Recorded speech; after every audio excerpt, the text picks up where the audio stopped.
Okay, career stories finale. Ollie, take one. I love my job.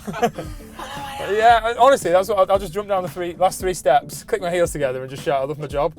And she'll go, "Will you just cook some lunch, please?" I love my job. In 30 seconds, can you give us a quick rundown of your career at Auto Trader? Started off in consumer, which is private advertising. Then worked for Auto Trade Mail. Went into account management with van and car customers.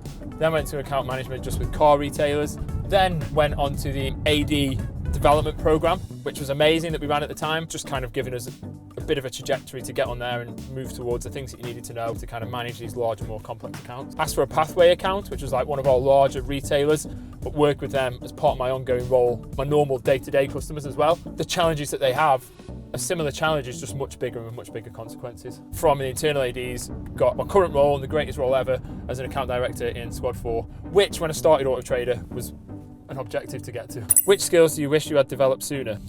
Strategic account management, maybe, with multiple stakeholders. You're developing that constantly anyway within your role, and I don't know how you can develop it faster without being put into a situation where you're working with larger, more complex accounts with more complex stakeholders, and it's only until you're like in that place that you can transfer any of the skills that you've learned in a less complex environment into that and start to scale it up. Getting there that way felt like the best way to kind of really develop and get that skill. How do you keep yourself motivated? I just thoroughly enjoy working for the company and the community that it's got. My motivation is basically just going, how do we get the best for everybody, including Auto Trader and our retailers, so that we can continue to be Auto Trader? If you enjoy what you do, the motivation is doing what you do, isn't it? Pretty much. Sometimes I'll run downstairs after a call, click my heels together and just shout, "I love my job." I love my job! How do you come back from a setback? There's been times in Auto Trader where I've applied for a job and not got that role. Feedback from those interviews has been incredibly valuable to carry forward and go, not now, but not never. And these are the things that you need to learn to move forward into that position. Just take the feedback on board that they give you and go, right, we'll absorb that, we'll develop that area and move forward again.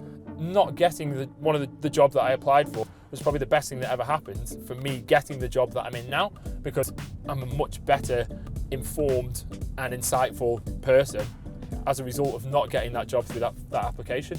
You've just reached a 10-year milestone at Auto Trader. What do you want to achieve in the next 10 years?